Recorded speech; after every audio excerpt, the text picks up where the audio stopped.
నమస్తే హసిత్. హలో అన్నారు. నమస్తే, బాగున్నాను. స్వాగ్ సినిమా గురించి అంటే ముందు మీ తెలుగు భాషాభిమానం గురించి మాట్లాడాలనుకుంటున్నాను. అంటే కొన్ని ప్రశ్నలు ఉన్నాయి, అలాగే కొన్ని సమాధానాలు ఆల్రెడీ మీరు మీ ఇంటర్వ్యూలో చెప్పారు ఇంతకుముందు. Okay okay. సో ఈ తెలుగు భాష అనేది చాలా స్వచ్ఛమైంది. మీ నాన్నగారి నుంచి మీకు వచ్చిన భాషా పరిజ్ఞానం వేరు. మీరు దాన్ని ఎలా పెంపొందించుకున్నారు అసలు? అంటే నేను పెంపొందించుకోవడానికి స్పెషల్ యాక్టివిటీ అయితే ఏమీ చేసింది లేదండి. కాకపోతే అది చిన్నప్పటి నుంచి అలవాటు చేసిన. ఇప్పుడు మా నాన్నగారు పద్యాలు చదవమంటారు, బట్ నేను ఇప్పుడు కూర్చొని అవి చదువుతానా అంటే నేనేం చదవట్లా. బట్ అది చదవమన్నప్పుడు చేసిన యాక్టివిటీస్ ఉంటాయి కదా, చదువుతున్నప్పుడు అర్థం చేసుకునే విధానం, ఆ లైన్ ఏంటి, ఆ పాదం ఏంటి, పాదంలో వస్తున్న ఇవేంటి, అంటే ఇది ప్రాస కోసం ఇక్కడ ఎందుకు ఇలా వాడారు, అక్కడ అట్లా ఎందుకు వాడారు. పద్యాలు ఇలాంటివి చిన్నప్పుడు చదివేలా చేసినా, నేను ఇప్పుడు కూర్చొని చదువుతున్నది లేకపోయినా అది చదివించిన విధానం, అందులో బేసిక్ అనాలిసిస్ ఏవైతే చేసినా అది గుర్తుండిపోయాయి. ఇప్పుడు మకుటం అనేది ఒకటి ఉంటుంది అనేది 10 సార్లు చెప్పిన విషయం ఏం కాదు, బట్ పద్యంలో లాస్ట్ లైన్ స్పెసిఫిక్గా విశ్వదావిరామం వినురవేమ అనేది ఆ పద్యానికి మకుటం. సుమతి శతకంలో లాస్ట్లో వచ్చే సుమతి అనేది మకుటం. అలా దాశరథి శతకానికి ఒకటి ఉంటుంది. ఇట్లాగా అది అరే వీడికి ఎప్పుడో ఉపయోగపడుతుందని ఆయన ఫీడ్ చేసింది కాదు, ఉపయోగపడుతుందని నేను పికప్ చేసింది కాదు, అలా న్యాచురల్గా ఉండిపోయిన విషయాలు అవి. సో వాటిని ఇప్పుడు రెగ్యులర్ లైఫ్లో వాడి ఎలా చేసుకోవచ్చు అనే ఒక అనాలిసిస్ స్టార్ట్ అయినప్పుడు, అండ్ నేనున్న ఫీల్డ్ అది అవుతున్నప్పుడు బేసిక్ హోంవర్క్ అయితే జరుగుతూ ఉంటుంది ఎప్పటికప్పుడు. చిన్న చిన్న అనాలిసిస్లు ఆఫ్ ద లాంగ్వేజ్ అవ్వచ్చు ఇదంతా, బట్ అది ఎక్కడ పెట్టాలో అక్కడ పెట్టగలగాలి. లక్కీలీ నాకు ఈ ఫీల్డ్ దొరికేసరికి I can apply these things in నా స్టోరీ రైటింగ్లో అవ్వచ్చు, లిరిక్స్లో అవ్వచ్చు, వీటిల్లో. So that is where it is helpful. Okay. అయితే మీ భాషాభిమానం ఒక సాహిత్యవేత్తగా మీకు ఎంతవరకు ఉపయోగపడింది? సో అంటే భాష స్పష్టంగా రావడం వేరు, పదాల వాడుక తెలియడం వేరు, ఆ సందర్భానుసారంగా పదాల వాడుక వేరు. సో దీన్ని మీరు అనుకరించుకోవడంలో, మీ భాషాభిమానాన్ని ఒక సాహిత్యాభిమానంగా అనుకరించుకోవడంలో ఎంతవరకు ఉపయోగపడింది మీకు? ఐ థింక్ భావనని వ్యక్తపరచడం ఈజ్ అక్కడ సాహిత్యం విలువ బయటపడుతుంది. అంటే జస్ట్ మనకు వొకాబులరీ ఉంది, లేకపోతే ఇంకోటి ఏదో ప్రయోగం చేసే ఒక స్కిల్ ఉంది అంటే సరిపోదు. అది ఒక భావనకి లూప్ బ్యాక్ అవ్వకపోతే ఎక్కువ మందికి చేరదు. అది నలుగురు అప్రిషియేట్ చేయొచ్చు ఇమీడియట్గా ఉన్నప్పుడు, బట్ ఆ భావనని వ్యక్తపరచడం ఈజ్ ద కీ. ఆ కీ దగ్గర నుంచి వీటిని ఎలా వాడతాం అనే దాని మీద. సో ఇప్పుడు వొకాబులరీ ఉన్నా లేకపోయినా ఈ భావన వ్యక్తపరిచే విధానం అయితే తెలిసి ఉండాలి. సో నాకు ఆ అనుకరణ అనేది సాహిత్యం నుంచి భావన కన్నా భావన కోసం సాహిత్యం అవసరమైంది, భావన కోసం పదాలు అవసరమయ్యాయి. సో భావనని వ్యక్తపరచడం అనేది నాకు నచ్చిన విషయం. అది పాట ద్వారా సాహిత్యం రాసా, సినిమా ద్వారా స్క్రీన్ ప్లే రాసా, డైలాగ్ రాసా, బట్ ఆ నచ్చిన విషయానికి నేను చిన్నప్పటి నుంచి కొంచెం కాన్షియస్గానో సబ్ కాన్షియస్గానో పికప్ చేసిన భాష ఉపయోగపడుతుంది. కథ రాసుకునేటప్పుడు ఐ థింక్ ఇప్పుడు సోఫార్ నాకున్న ఎక్స్పీరియన్స్లో నేను అర్థం చేసుకుంది, ఎగ్జైటింగ్ డ్రామా ఇంపార్టెంట్. అది దానికి పదాలకి లింక్ అవుతుందా అంటే సంబంధం వెతుక్కోవచ్చు. ఇప్పుడు కొన్ని పేర్లు మనకి ఎగ్జైట్ చేస్తాయి, ఆ పేర్లను అనలైజ్ చేయడం ఒక ఎగ్జైట్మెంట్ ఇస్తుంది, దానివల్ల ఒక సీన్ పుడుతుంది. ఆ సీన్ని తీసుకెళ్ళి ఈ కథలో పెడితే ఇంకా బాగా తయారవుతుంది, అది ఒక మజా ఇస్తుంది అక్కడ. సో ఆ విధంగా వెతుక్కోగలిగితే కనుక చాలా స్కోప్ అయితే ఉంది, బట్ ఆ తృష్ణ ఉండాలి. ఎందుకంటే పాటలో సాహిత్యానికి, కథలో సాహిత్యానికి చాలా డిఫరెంట్. కథలో సాహిత్యం in the sense screen play అవ్వచ్చు, లేదంటే కథానుసారంగా పాత్రలను కొంచెం ఇమిడిపోవడం అయి ఉండొచ్చు. సో దాన్ని కథా సాహిత్యం, ఈ పాటల సాహిత్యం అనేది ఈ రెండు ఇంచుమించుగా ఒక టూ వే బ్రిడ్జ్ లాంటిది అనమాట. సో రెండు సమానంగా, ఎందుకంటే రాజరాజేశ్వర అనే సినిమాలో చూస్తున్నంతసేపు కూడా ఈ పాత్రల యొక్క సాహిత్యం అనేది ఎంతవరకు ఎలివేట్ అవుతుంది అనే దానికి కథా సాహిత్యం కూడా యాడ్ అయింది దానికి. సో తనిఖీలభరణి గారు ఒక స్టోరీ చెప్తా ఉంటారు, దానికి ఇది ఇంటర్ కనెక్టెడ్ గా నడుస్తూ ఉంటుంది. అలాగే ఈ లిరిక్స్, అలాగే ఆ క్యారెక్టర్స్ ని ఎలివేట్ చేయడం కానీ ఇవన్నీ జరుగుతూ ఉంటాయి. సో ఇలాగ మీరు అనుకున్నప్పుడు, మీరు స్పెసిఫిక్ గా ఇలాగ, అంటే మీకు భాషాభిమానం ఎక్కువ చెప్పాలంటే, సో మీరు దీనికి ఎంతవరకు ప్రాధాన్యత ఇస్తారు? అంటే నా కథకి ఈ భాష నుంచి, లేదంటే ఈ పదాల వల్ల వాల్యూ ఎక్కువ యాడ్ అవ్వాలి, లేదంటే ఈ సాహిత్యం అనేది నా పాటలో, లేదంటే స్పెసిఫిక్ గా ఆ సందర్భంలో ఎక్కువ ఎలివేట్ చేయాలి అనేది మీరు ఎంతవరకు ప్రాధాన్యత ఇస్తారు దానికి?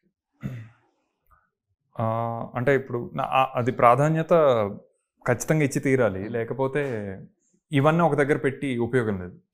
ఒక పాటను తీసుకొచ్చి సీన్లో జరుగుతున్న విషయానికి అనుగుణంగా కాంప్లిమెంట్ చేయడానికి అక్కడ పాట పెడుతూ ఉంటాం. లేదా అంటే నేను మామూలుగా కథని ముందుకు తీసుకెళ్లే పాటల గురించి అంటున్నాను.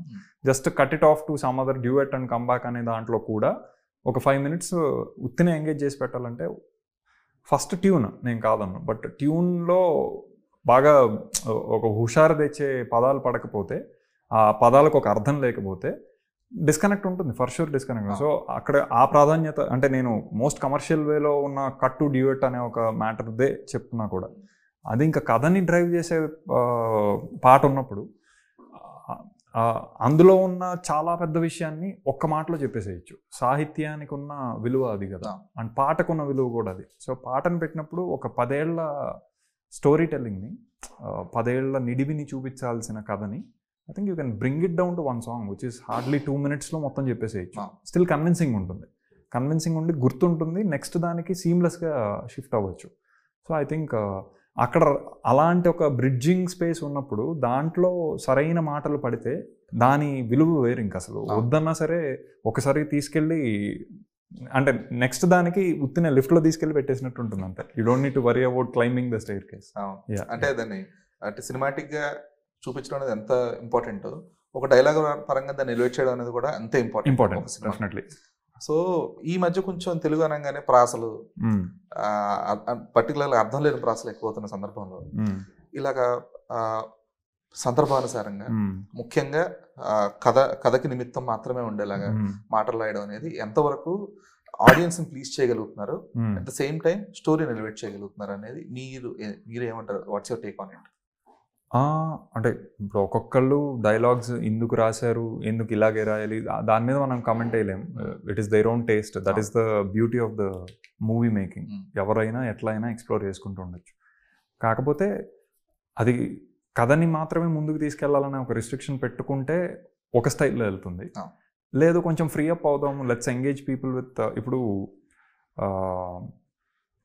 అటెన్షన్ స్పాన్ చాలా తగ్గిపోయి ఉంది అనేది ఒక కమెంట్. నిజంగా తగ్గిందా? సరిగ్గా అటెన్షన్ని హోల్డ్ చేసే సినిమా పెద్దది వచ్చినా చూస్తారా?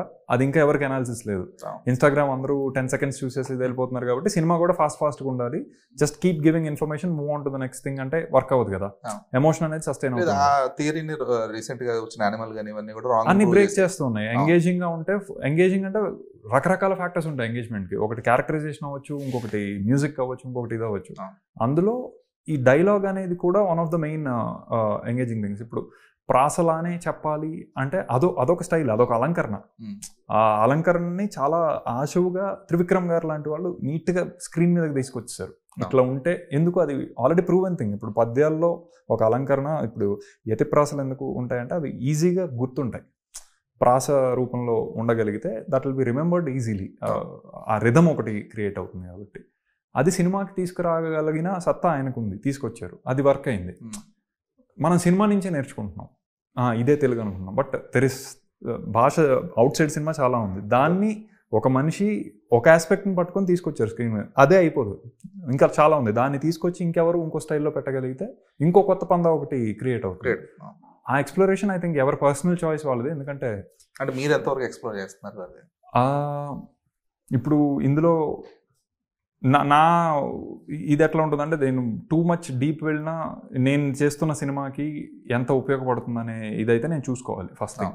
ఇప్పుడు కరిబిద్ గిరిబిద్ అనేది ఇందులో ఇప్పుడు టీజర్స్లో వీటన్నిటిలో మీరు చూసుంటే శ్రీ విష్ణు గారి క్యారెక్టర్, కింగ్ క్యారెక్టర్ కరిబిద్ గిరిబిద్ అంటూ ఉంటుంది. అది ఊతపదంలాగా తెలుస్తుంది ప్రస్తుతానికి, జస్ట్ ఒక లకలకలక అన్నట్టు ఇక్కడ కరిబిద్ గిరిబిద్ మనకి సింపుల్గా చూస్తే.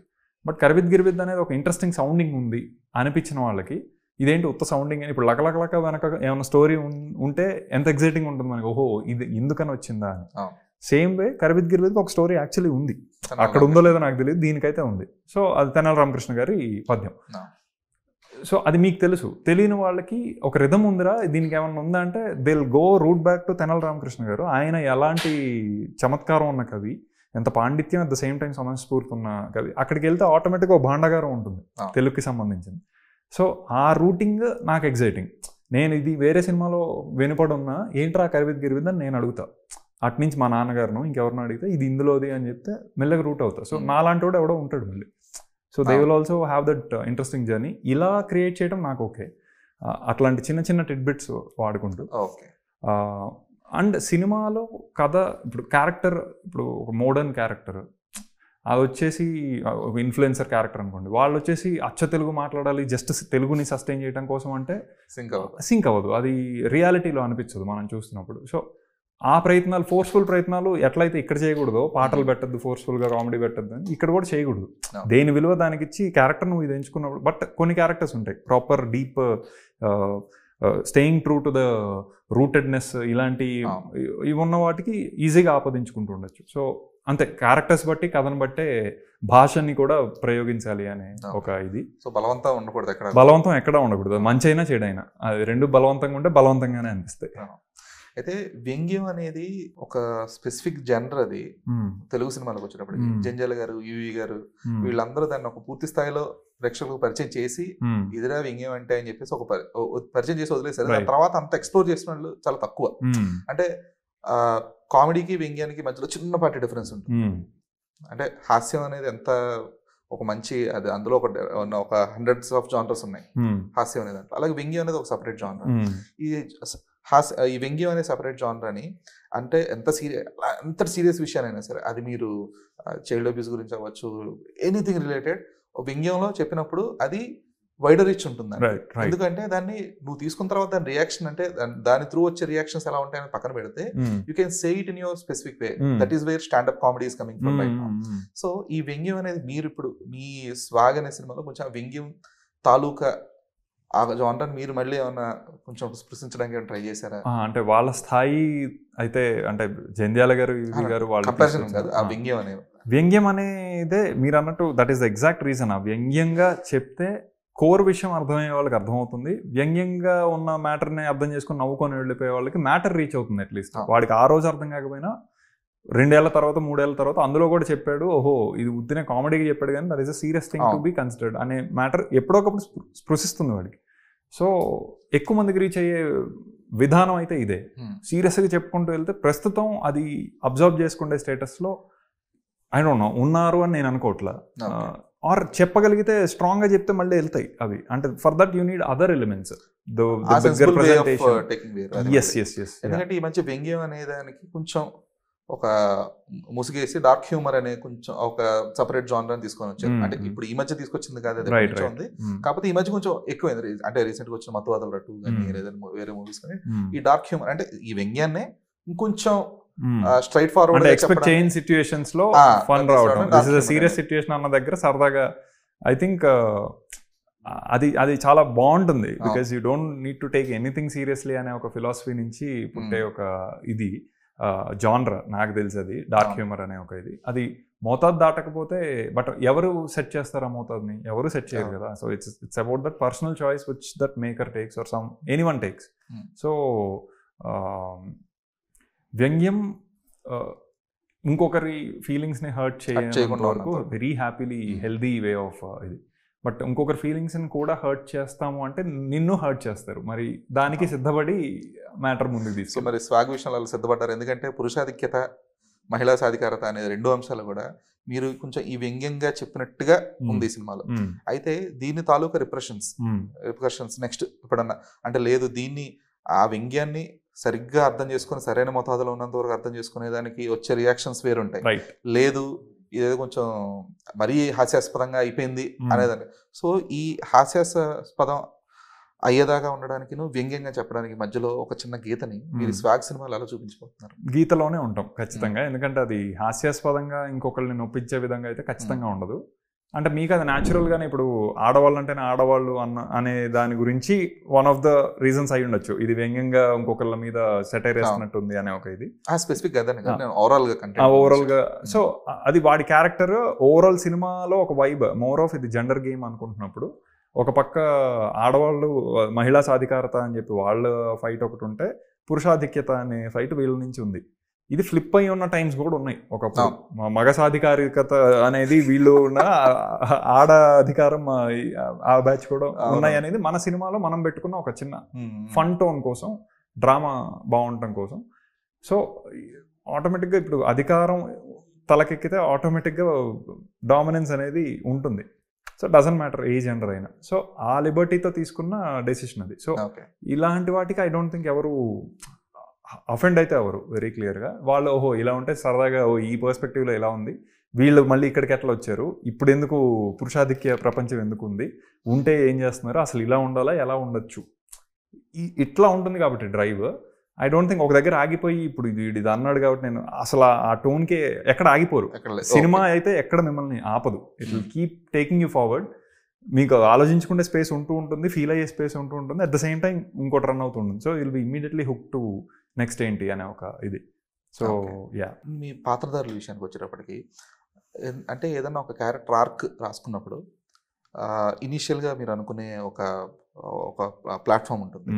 ఫర్ ఎగ్జాంపుల్ ఇప్పుడు మీరు అన్నట్లు ఈ స్వాగనిక వంశంలో రుక్మిణి అనే పాత్రధారి రాసుకున్నప్పుడు, అలాగే శ్రీ విష్ణు క్యారెక్టర్ రాసుకున్నప్పుడు ఈ ఇద్దరి మధ్యలో వచ్చే ఇంటర్సెక్షన్ ని డీల్ చేయడానికి అంటే మీరు ఈ రెండు అంశాలు తీసుకున్నారు కాబట్టి, అంటే మెయిల్ డామినెన్స్ ని తీసుకున్నారు, ఫీమేల్ డామినెన్స్ ని తీసుకున్నారు.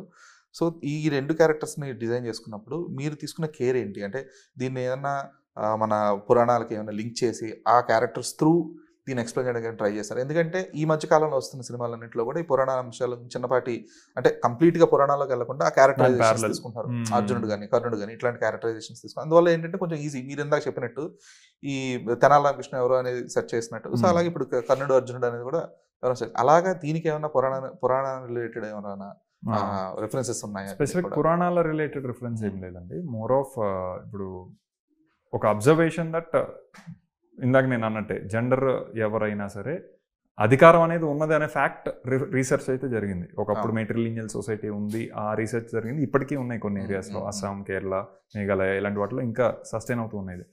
బట్ అలా ఉన్నప్పుడు ఇలా ఉంటే ఎలా ఉంటుంది అంటే అధికారాన్ని దుర్వినియోగం అనను కానీ ఆ మదం ఒకటి ఉంటుంది, అధికార మదం, అది చూపించే జాతి ఉండుంటే అప్పుడు ఆడవాళ్లే.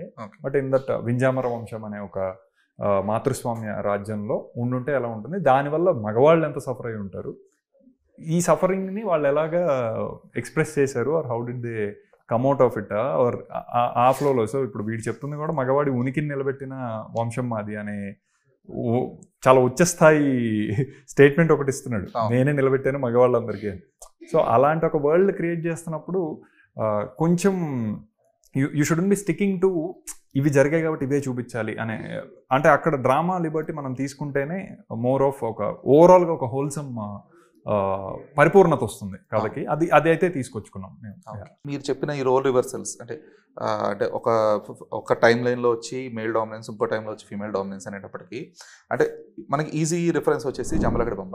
ఎందుకంటే ఈవి సత్యనారాయణ గారు అసలు ఆ సినిమాలో మొత్తం అసలు ఒక మెయిల్ డామినెంట్ సొసైటీ అనేది ఎలా ఉంది, ఒక సింపుల్ జంబలగడ బంబ అనే మందు వల్ల మొత్తం ఫీమేల్ డామినేటెడ్ సొసైటీ అయిపోతే కనుక అసలు ఎలా ఉంటుంది అనేది ఆల్రెడీ ఒక రుచి చూపించారు.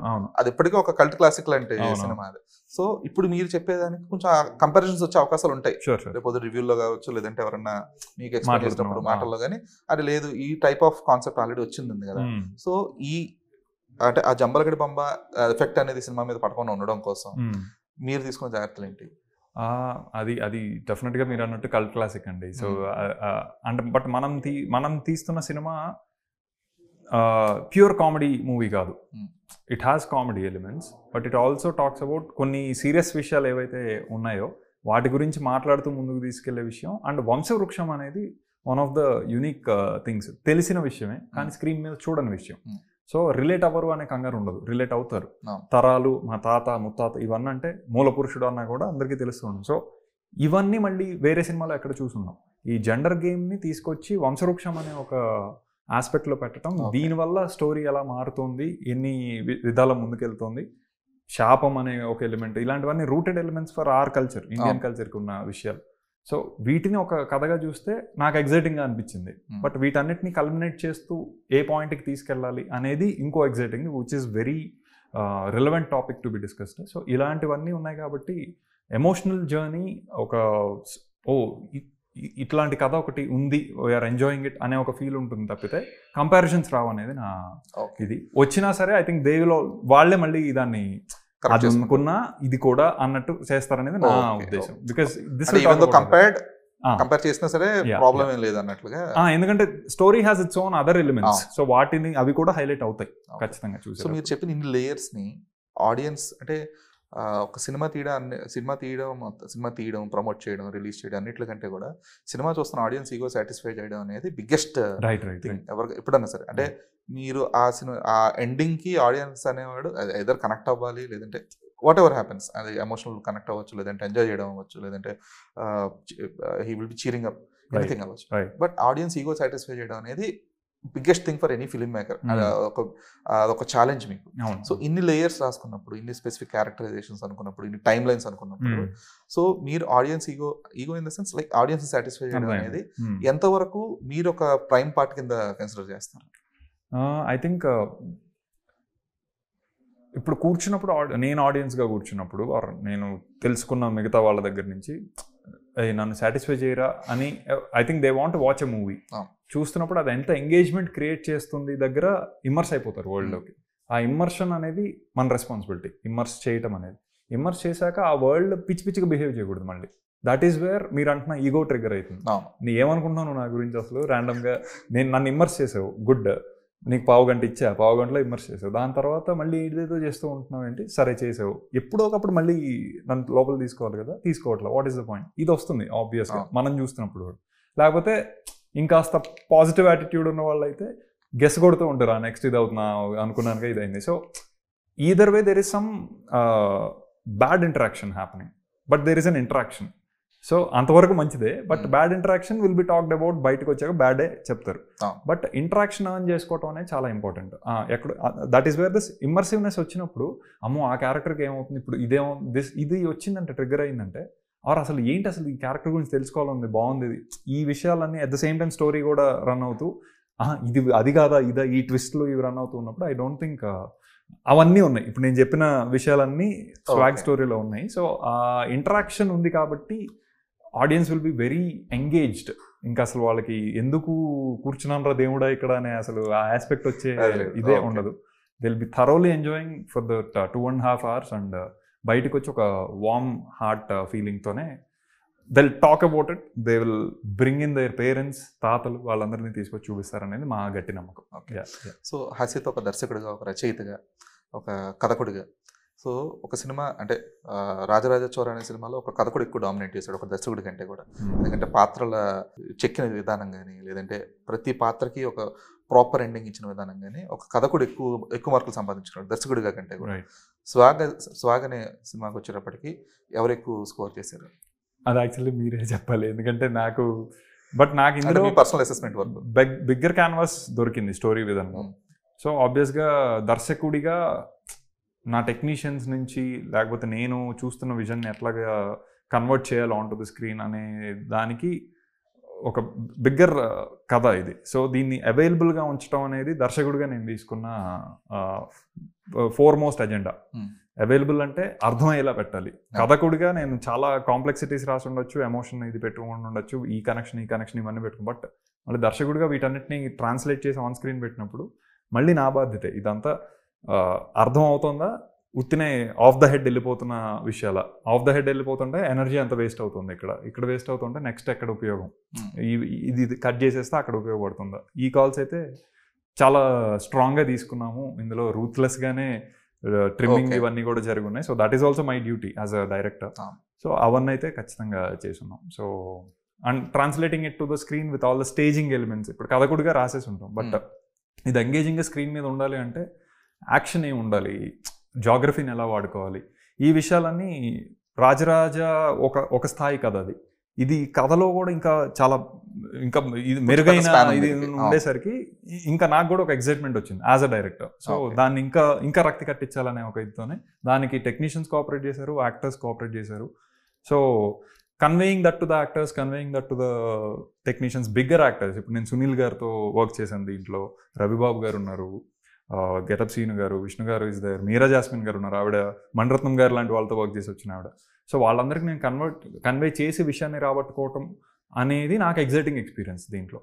ఓకే. సో ఇవన్నీ కలిపి దర్శకుడి కిందకు వస్తాయి కాబట్టి దానికన్నా బెటర్గానే హ్యాండిల్ చేశాను అనేది నా ఫీలింగ్.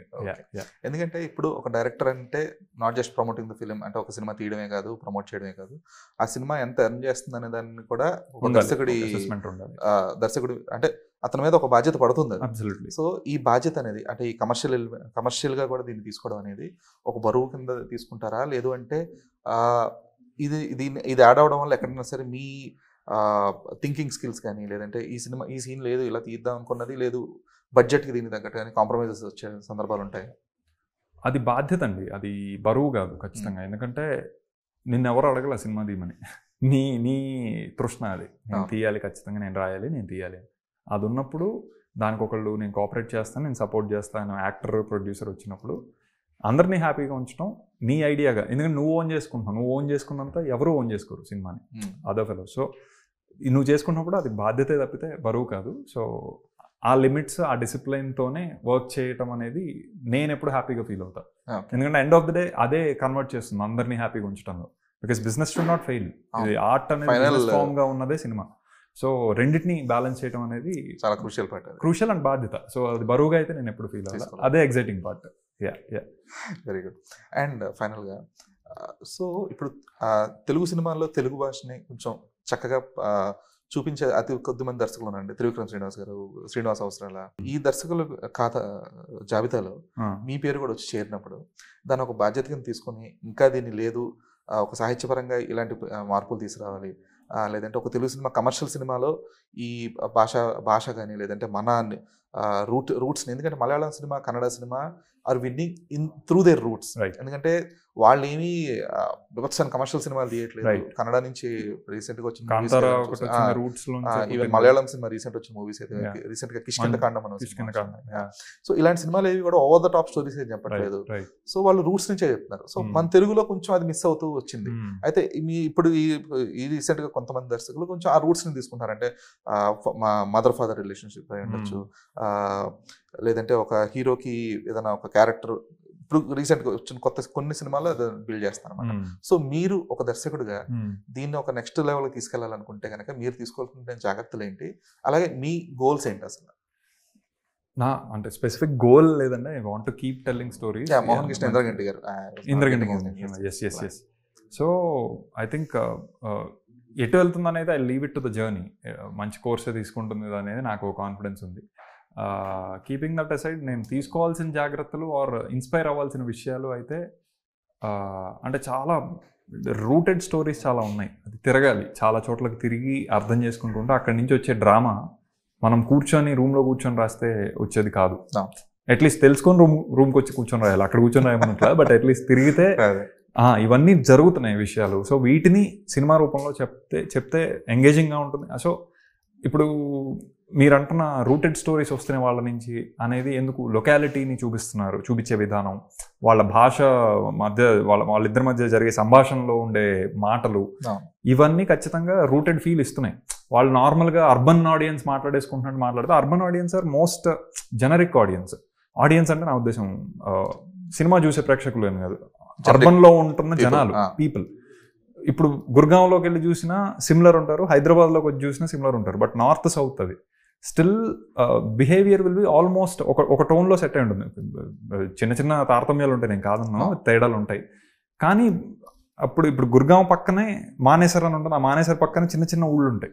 అక్కడికి వెళ్ళి చూస్తే ఇక్కడ హైదరాబాద్ పక్కనే వికారాబాద్ ఉంటుంది, ఆ వికారాబాద్ పక్కన చిన్న పల్లెటూళ్ళు ఉంటాయి. అక్కడికి వెళ్ళి చూస్తే తెలిసే వ్యత్యాసం ఏదైతే ఉంటుందో చాలా ఉంటుంది. దాన్ని మనం ఆన్ స్క్రీన్ తీసుకురాగలిగితే that will be that rooted story. దాన్ని నువ్వు ఇప్పటివరకు పెంపొందించుకున్న డైరెక్టోరియల్ స్కిల్స్, రైటింగ్ స్కిల్స్లో ఈ మూల కథని ఆర్ ఏమంటారు ముడిసరుకుని తీసుకొని బెటర్గా బిల్డ్ చేస్తే చాలా కొత్త కథలు వస్తాయి, చాలా ఎంగేజింగ్ ఉంటాయి. ఇవి రూటెడ్ స్టోరీస్ రా అనే ఒక ఫీల్, ప్రైడ్ క్రియేట్ చేస్తుంది. అది ఆ జాగ్రత్త నేను వంశవృక్షం ఈ పర్టికులర్ దాంట్లో తీసుకున్న one of the main things. ఈ శ్వాగనిక వంశం అనే ఒక ఇదిలో హోప్ఫుల్లీ అది అంటే అచ్చ తెలుగు సినిమా అనేది మేము పెట్టుకున్న ట్యాగ్. స్వాగ్ అంటున్నా సరే అది కంప్లీట్ దాని ఆపోజిట్ అచ్చ తెలుగు సినిమా అనేది. ఎందుకంటే ఇది మన సినిమాలో అనిపించే ఒక కథలాగే నేను చెప్పినప్పుడు తీసాక అందరు చూసినప్పుడు చెప్తున్న విధానం. So I thought this will be one such attempts from my side అనేది నేను కాన్ఫిడెంట్గా చెప్పగలను. But I need to do more.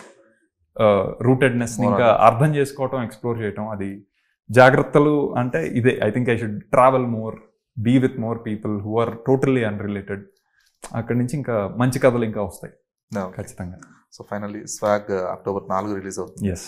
So మీరు ఆడియన్స్కి ఏం చెప్పాలనుకుంటున్నారు? అంటే ఇప్పటి వరకు అసలు చాలా సినిమాలు అయితే వచ్చి ఉంటాయి, 2024లో వస్తాయి కూడా.